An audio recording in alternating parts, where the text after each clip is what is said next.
திருமணமான 24 மணி நேரத்தில் மாமியாரை போலீசிடம் ஒப்படைத்த மருமகள். சென்னையின் புறநகரில் இருந்த அந்த பெரிய வீட்டில் அன்று அதிகாலையிலிருந்தே சந்தோஷம் நிறைந்திருந்தது. அந்த வீட்டின் ஒரே மகன் அரவிந்துக்கும் மீராவுக்கும் நேற்றுதான் திருமணம் நடந்திருந்தது. திருமணம் முடிந்து இரவு வெகுநேரம் கழித்துதான் அவர்கள் வீட்டிற்கு வந்திருந்தார்கள். மீராவுக்கு அந்த வீடு புதிது. அந்த வீட்டில் இருந்தவர்களும் அவளுக்கு புதிது. மாமனார் ராகவன் அமைதியானவர். கணவன் அரவிந்த் அன்பாக பேசுபவன். ஆனால் மாமியார் கமலா மட்டும் மீராவிடம் முதல் பார்வையிலேயே ஏதோ ஒரு வெறுப்பு இருப்பது போல இருந்தது. இந்த வீட்டோட பழக்க வழக்கங்களை முதல்ல தெரிஞ்சுக்கோ. எதையும் உன் இஷ்டத்துக்கு செய்யக்கூடாது. திருமணமான முதல் இரவே கமலா சொன்ன வார்த்தைகள் அவளுக்கு கொஞ்சம் வித்தியாசமாக இருந்தது. ஆனால் மீரா அதை பெரிதாக எடுத்துக்கொள்ளவில்லை. சரி அத்தை என்று சிரித்தபடி பதில் சொன்னாள். அடுத்த நாள் அதிகாலை மீரா எழுந்து சமையலறைக்கு சென்றாள். அவள் காஃபி தயாரித்து கொண்டிருந்த போது கமலா அங்கே வந்தாள். மீரா, சொல்லுங்க அத்தை, இந்த வீட்டில் சில விஷயங்களை பற்றி நீ கேள்வி கேட்கக்கூடாது. மீரா குழப்பமாக பார்த்தாள். என்ன அத்தை? கமலா அவளை நேராக பார்த்தாள். நேத்திரவு உனக்கு கொடுத்த அந்த அறையை தவிர மேல் மாடியில் இருக்கிற பழைய அறைக்கு போகக்கூடாது. ஏன் என்று மீரா கேட்டதும் கமலாவின் முகம் மாறியது. நான் சொன்னதை மட்டும் செய். அவ்வளவு சொல்லிவிட்டு அவள் அங்கிருந்து சென்று விட்டாள். மீராவுக்கு சந்தேகம் வந்தது. ஆனால் புதிதாக வந்த வீட்டில் முதல் நாளே பிரச்சனை வேண்டாம் என்று அமைதியாக இருந்தாள். அன்று காலை உணவு முடிந்ததும் அரவிந்த் அலுவலகத்திற்கு செல்ல தயாரானான். மீரா, நான் சீக்கிரம் வந்துடுறேன். சரி, அம்மா கொஞ்சம் ஸ்ட்ரிக்ட், நீ மனசுல எதுவும் வைத்துக்காதே. மீரா சிரித்தாள். அவங்க உங்க அம்மா, எனக்கும் அம்மா மாதிரி தான். அரவிந்த் அவளது கையை பிடித்தான். நீ நல்லவளா இருக்கிறதால தான் எனக்கு பயம். இந்த வீட்டில் சில விஷயங்கள் உனக்கு தெரியாது. மீரா உடனே அவனை பார்த்தாள். என்ன விஷயம்? அரவிந்த் சிறிது நேரம் அமைதியாக இருந்தான். இப்ப வேண்டாம், நான் வந்து சொல்றேன் என்று கூறிவிட்டு சென்றான். அரவிந்த் சென்ற சில நிமிடங்களிலேயே வீட்டின் முன் ஒரு கார் வந்து நின்றது. அதிலிருந்து ஒரு வயதான பெண் இறங்கினார்.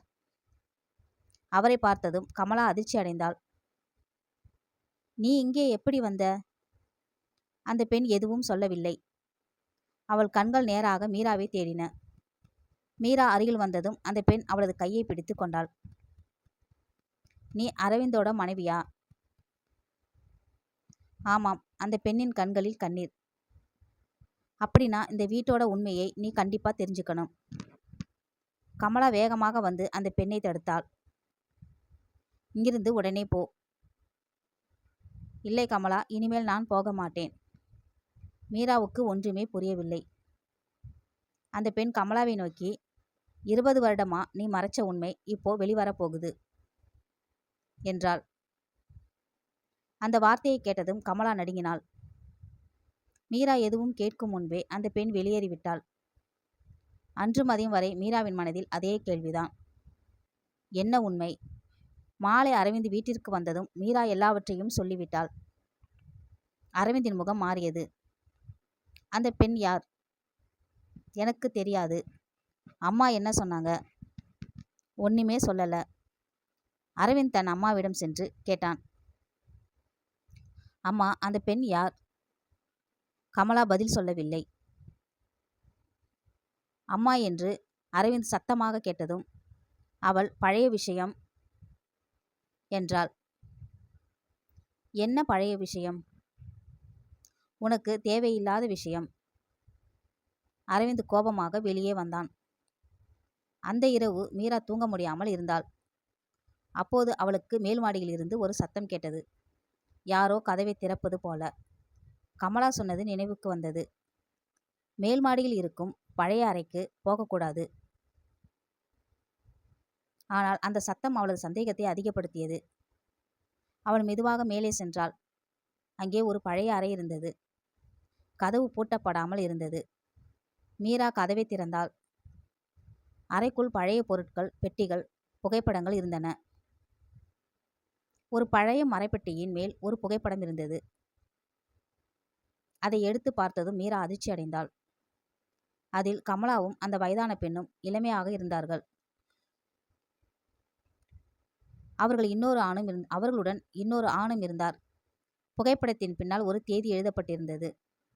12 ஜூன் 2006. அதே நேரத்தில் பின்னால் கதவு மூடப்பட்டது. மீரா திரும்பி பார்த்தாள். கமலா நின்றிருந்தாள். நான் உன்னை இங்க வரக்கூடாதுன்னு சொன்னேனே. மீரா பயந்தாலும் தைரியமாக கேட்டார். இந்த புகைப்படத்தில் இருக்கிறவர் யார்? கமலா பதில் சொல்லவில்லை. அத்தை, உண்மை என்ன? கமலாவின் கண்களில் கண்ணீர் வந்தது. இந்த உண்மை உனக்கு தெரிஞ்சா இந்த குடும்பமே உடைஞ்சிடும். உண்மை தெரிஞ்சதால குடும்பம் உடையாது அத்தை. உண்மை மறைத்ததால் தான் குடும்பம் உடையும். அந்த வார்த்தையை கேட்டதும் கமலா அமைதியாகிவிட்டாள். அடுத்த நிமிடம் அவள் ஒரு பழைய கோப்பை எடுத்தாள். அதில் இருந்த ஆவணங்களை மீராவிடம் கொடுத்தாள். அதை பார்த்ததும் மீராவின் முகம் மாறியது. 20 வருடங்களுக்கு முன்பு இந்த வீட்டின் பெயரில் இருந்த ஒரு தொழில் நிறுவனத்தில் மிகப்பெரிய பண மோசடி நடந்திருந்தது. அதற்கான குற்றச்சாட்டு கமலாவின் கணவர் ராகவன் மீது சுமத்தப்பட்டிருந்தது. ஆனால் உண்மையான குற்றவாளி வேறு ஒருவர். அந்த நபர் யார் என்பதை கமலா மட்டும் அறிந்திருந்தாள். அத்தை, நீங்க ஏன் இத்தனை வருடம் அமைதியா இருந்தீங்க? கமலா அழுதாள். அப்போது அரவிந்துக்கு 2 வயசு. உன் மாமனார் கைது செய்யப்பட்டிருந்தார். குடும்பம் சிதறி போயிருந்தது. உண்மையை சொன்னா அரவிந்தோட உயிருக்கு ஆபத்து என்று மிரட்டினாங்க. யார் மிரட்டினாங்க? கமலா பதில் சொல்லாமல் தலையை குனிந்தாள். அந்த நேரத்தில் கீழே இருந்து அரவிந்தின் குரல் கேட்டது. மீரா. இருவரும் கீழே வந்தார்கள். அரவிந்தின் கையில் ஒரு பழைய கடிதம் இருந்தது. இந்த கடிதம் எனக்கு இப்போதுதான் கிடைத்தது. அவன் அந்த கடிதத்தை திறந்து படித்தான். அதில் இருந்த பெயரை பார்த்ததும் அவன் அதிர்ச்சி அடைந்தான். அந்த பெயர் ராகவனின் சொந்த சகோதரன் சந்திரன். ஆனால் சந்திரன் இப்போது உயிரோடு இல்லை. 20 வருடங்களுக்கு முன்பே இறந்துவிட்டதாக குடும்பம் நினைத்திருந்தது. அடுத்த நாள் காலை வீட்டின் கதவு தட்டப்பட்டது. போலீஸ். அவர்களுடன் நேற்று வந்த அந்த வயதான பெண்ணும் இருந்தாள். அவர் பெயர் சரஸ்வதி. அவர் அந்த பழைய நிறுவனத்தின் கணக்காளராக வேலை செய்தவர். சரஸ்வதி நேராக மீராவிடம் வந்தார். நான் நேற்று உன்னை சந்திக்க வந்த காரணம் இதுதான். அவர் ஒரு பெட்டியை திறந்தார். அதற்குள் பழைய கணக்கு புத்தகங்கள், ரசீதுகள், கையெழுத்து பதிவுகள் இருந்தன. சந்திரன் தான் பணத்தை திருடினார். ஆனால் பழியை ராகவன் மேல் போட்டார். அதற்கான ஆதாரம் என்னிடம் இருந்தது. அப்போ ஏன் இத்தனை வருடம் சொல்லவில்லை? சரஸ்வதி கமலாவை பார்த்தார். கமலா என்னை தடுத்தாள். மீரா கமலாவை நோக்கி பார்த்தாள். அத்தை, கமலா அழுதபடி சொன்னாள். நான் பயந்துட்டேன். ஆனா இப்போ நான் பயப்பட மாட்டேன். அந்த நேரத்தில் போலீஸ் அதிகாரி கமலாவிடம், இந்த ஆவணங்களை நீங்கள் ஏன் மறைத்தீர்கள் என்று கேட்டார். கமலா பதில் சொல்லவில்லை. மீரா மட்டும் முன்வந்து பேசினாள். அவங்க குற்றத்தை மறைக்க இதை செய்யவில்லை. குடும்பத்தை காப்பாற்ற நினைச்சுதான் செய்தாங்க. ஆனா உண்மை மறைக்கப்பட்டதால இன்னொரு குடும்பமும் பாதிக்கப்பட்டிருக்கு. அதிகாரி அமைதியாக இருந்தார். அப்போது ராகவன் வீட்டிற்குள் வந்தார். அவர் எல்லாவற்றையும் கேட்டுவிட்டார். அவர் கமலாவை பார்த்து, 20 வருடம் நான் செய்யாத குற்றத்துக்காக வாழ்ந்தேன். நீ உண்மையை சொல்லியிருந்தா இவ்வளவு வருடம் நான் குற்றவாளி மாதிரி வாழ்ந்திருக்க வேண்டியதில்லை. கமலா கண்ணீருடன் அவரிடம் மன்னிப்பு கேட்டாள். என்னை மன்னிச்சிடுங்க. ராகவன் சிறிது நேரம் அமைதியாக இருந்தார். மன்னிப்பது சுலபம், ஆனால் உண்மையை எதிர்கொள்வது அவசியம். போலீஸ் கமலாவை கைது செய்ய முன்வந்தது. அதை பார்த்ததும் அரவிந்த் அதிர்ச்சி அடைந்தான். அம்மாவை எதுக்காக கைது பண்றீங்க? அதிகாரி சொன்னார். ஆதாரங்களை மறைத்ததற்காக சட்டப்படி விசாரணை நடக்கும். கமலா தன் மகனை பார்த்தாள். அரவிந்த், நீ என்னை வெறுக்காதே. அரவிந்தின் கண்களில் கண்ணீர். நான் உங்களை எப்படி வெறுப்பேன் அம்மா? நீங்க தவறு செய்திருக்கலாம். ஆனா நீங்க என் அம்மா தான். மீரா அவனது கையை பிடித்தாள். கமலா போலீசுடன் சென்றாள். ஆனால் கதை அங்கே முடியவில்லை. சில வாரங்கள் கழித்து விசாரணையில் உண்மை முழுமையாக வெளிவந்தது. ராகவன் மீது இருந்த பழைய குற்றச்சாட்டு அதிகாரப்பூர்வமாக நீக்கப்பட்டது. சந்திரனின் பழைய கூட்டாளிகள் செய்த மோசடிகளும் கண்டுபிடிக்கப்பட்டன. கமலாவும் தன் தவறை ஒப்புக்கொண்டதால் நீதிமன்றத்தில் அவளது நிலைமையும் பரிசீலிக்கப்பட்டது. சில மாதங்களுக்கு பிறகு அவள் வீட்டிற்கு திரும்பி வந்தாள். அன்று வாசலில் நின்றிருந்த மீராவை பார்த்ததும் கமலாவின் கண்களில் கண்ணீர். நான் உன்னை மருமகளா நினைக்கல. மீரா சிரித்தாள். அது எனக்கு தெரியும். இப்போ கமலா அவளது கையை பிடித்தாள். இப்போ நீ என் மகள். மீரா அவளை அணைத்து கொண்டாள். அரவிந்தின் அருகில் நின்று அந்த காட்சியை பார்த்து கொண்டிருந்தான். அவன் சிரித்தான். அம்மா, நான் உங்களுக்கு ஒரு விஷயம் சொல்லணும். என்ன?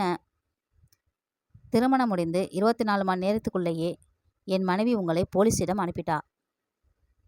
கமலா சிரித்தாள். அதனால தான் அவளை இந்த வீட்டுக்கு மருமகளா அனுப்பியது கடவுளோட முடிவு. மீரா சிரித்தபடி சொன்னாள். நான் உங்களை போலீசிடம் அனுப்பல அத்தை. உண்மையை மட்டும் போலீசிடம் ஒப்படைத்தேன். அந்த வார்த்தையை கேட்ட அனைவரும் அமைதியாக சிரித்தனர்.